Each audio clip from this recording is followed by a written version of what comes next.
Hi friends, எல்லோரும் எப்படி இருக்கீங்க? ஏன் இவ்வளோ நாளாக வீடியோ போடல? குரூப் 4 ப்ரிப்ரேஷன் எப்படி போயிட்டுருக்கு? எஸ்ஜிடி எக்ஸாமில் உங்கள் ரிசல்ட் என்ன? சிவி லிஸ்ட்டில் வந்து உங்கள் பேர் வந்திருக்கா? அப்படின்னு சொல்லி நிறைய பேர் கமெண்ட் பண்ணியிருந்தீங்க. இன்னும் சில பேர் வந்து வாட்ஸ்அப் குரூப் வந்து க்ரியேட் பண்ணுங்கள் அப்படின்லாம் சொல்லியிருந்தீங்க. பார்த்தீங்கன்னா, என்னோடய ப்ரிப்பரேஷன் அப்படின்னு பார்த்தா, இந்த ஏப்ரல் மந்தில் நான் வந்து அதிகமாக படிக்கிறதுக்கு டைம் வந்து ஸ்பெண்ட் பண்ணவே முடியல. ஏன் அப்படின்னா, இதுக்கு ஒரு ரீசன் வந்து பார்த்தீங்கன்னா, எஸ்ஜிடி எக்ஸாம் ரிசல்ட் வந்துச்சு. அதுக்கப்புறம் அத நோக்கியே வந்து மைண்ட் வந்து இருந்துச்சு. ஸோ, அதனால் குரூப் 4 வந்து ஒரு ஃபோக்கஸ்டா என்னால படிக்க முடியல. அப்பப்ப எனக்கு கிடைக்கிற டைம் அப்படி தான் படிச்சேன். ஒரு நாளைக்கு மேக்ஸிமம் ஒரு 8 ஹவர்ஸ் அந்த மாதிரி படிச்சுட்ருந்தேன் மார்ச் வரைக்கும். ஆனா, இந்த ஏப்ரல் ஃபுல்லா பார்த்தீங்கன்னா, என்னால அதிகமா வந்து படிக்க டைம் ஸ்பெண்ட் பண்ண முடியல. ஃபுல் கான்சன்ட்ரேஷனும் பண்ண முடியல. அதனால தான் உங்களுக்கு வந்து என்னால சரியா வீடியோவும் போட முடியல.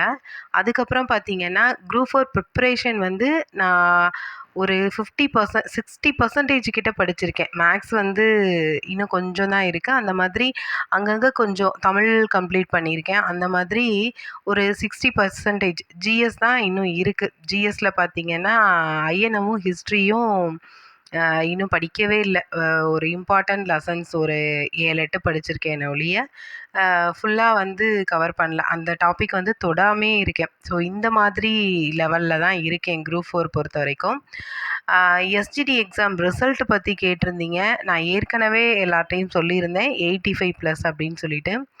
ஸோ, எனக்கு பார்த்தீங்கன்னா 88 தான் வந்திருக்கு. சிவி லிஸ்ட்ல என்னோட பேர் வரல. நான் வந்து பிசி கம்யூனிட்டி. ஆனா பார்த்தீங்கன்னா, சிவி லிஸ்ட்ல ப்ரையாரிட்டி பேசிஸ்ல பிரிச்சிருக்காங்க. அதில 60 மார்க்கு, 80 மார்க்கு, 76 இப்படிலாம் வந்திருக்கு. அதெல்லாம் பார்க்கும்போது ரொம்பவே கஷ்டமா இருக்கு. ஏன் நமக்கு மட்டும் இப்படி நடக்குது? அந்த மாதிரி தோணுது. அரசு வேலை அப்படிங்கிறது கடைசி வரையும் கனவாவே போயிடுமோ அப்படின்னு சொல்லி நினைக்க தோணுது. நெறைய நேரத்தில டீமோட்டிவேட் ஆகுது. ஒரு ஃபுல் ஹோப்போட நம்ம ஒரு ப்ரிப்ரேஷன் பண்ணிட்டு இருக்கும்போது, இடையில இந்த மாரி விஷயங்கள்லாம் வரும்போது அப்படியே நம்ம உடைஞ்சிடுறோம். கூடவே ஃபேமிலி இஷ்யூஸ், ஃபேமிலியில இருந்துக்கிட்டு ஒரு ஹவுஸ் ஒய்ஃபா இருந்துக்கிட்டு சாதிக்கிறாங்க அப்படின்னா, கண்டிப்பா வந்து அவங்கலாம் வந்து நல்ல ஒரு சப்போர்ட்டோட வந்து ட்ராவல் பண்ணியிருப்பாங்க.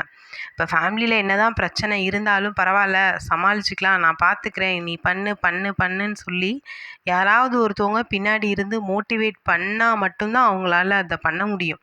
எந்த ஒரு சப்போர்ட்டுமே இல்லாம கண்டிப்பா வந்து யாராலயும் சக்ஸஸ் பண்ண முடியாது.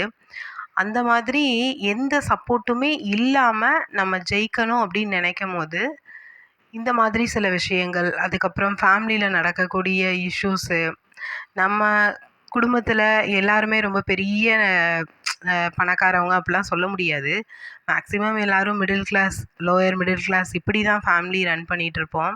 ஸோ, அப்படி இருக்கும்போது கண்டிப்பா எல்லாரோட லைஃப்லேயும் எக்கனாமிக் அப்படின்றது ஒரு பெரிய பெரிய ஒரு பிரச்சனையா இருக்கு. ஸோ, அத சமாளிக்கிறதுல பிரச்சனை. அப்படி இப்படின்னு ஏகப்பட்ட ஃபேமிலி இஷ்யூஸ் வந்து ரொம்ப நம்ம மனச போட்டு காயப்படுத்தி உடைக்குது. கூடவே இந்த மாதிரி ரிசல்ட்ஸும் நமக்கு ஃபேவரா இல்ல. நான் வந்து டெட் எக்ஸாம் வந்து பாஸ் பண்ணும்போது பார்த்தீங்கன்னா, 2013ல சொல்றேன்.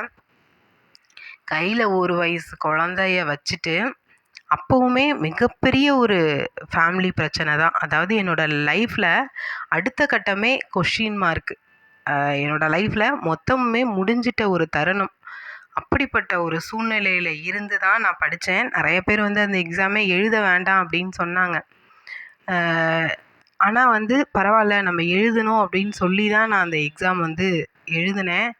எப்படியாவது வேலை கிடைச்சிரும். இவ்வளோ பெரிய பிரச்சனையில இருந்துக்கிட்டு நம்ம போராடி எழுதியிருக்கோமே! நெக்ஸ்ட்டு என்னோட லைஃப்ல என்னன்னே தெரியாத ஒரு சிச்சுவேஷன். அப்படி போராடி தான் அந்த 2013 டெட் எக்ஸாம் எழுதினேன்.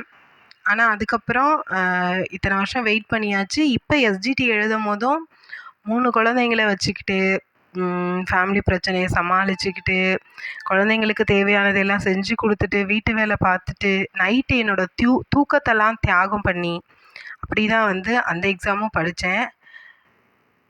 பட் அதுக்கும் வந்து நமக்கு ஒரு நல்ல பலன் கிடைக்கல. 13 வருஷமா வந்து போஸ்டிங்கே போடாம, இப்ப வெறும் 2700 தான் போடுறாங்கங்கும்போது, ரொம்பவே கஷ்டமா இருக்கு. இதுக்கப்புறம் வந்து குரூப் 4 ப்ரிப்பரேஷன் எப்படி பண்ண போறேன்னு தெரியல. பட் ஆனா பண்ணணும். ஏதாவது ஒண்ணு நான் பண்ணியே ஆகணும். அப்படிப்பட்ட சிச்சுவேஷன்ல இருக்கேன். அதனால கிருஷோபா அகாடமியோட இந்த 50 டேஸ் பிளான் தான் ஃபாலோ பண்ணலான்னு இருக்கேன். இன்னையிலிருந்து தான் படிக்க ஸ்டார்ட் பண்ண போறேன். அகைன் 1 மந்த்தா சுத்தமா படிக்கல. எதா இருந்தாலும் நம்ம அத கடந்து தான் போய் ஆகணும். நிச்சயமா நம்ம லைஃப் ஒரு நாள் மாறும்.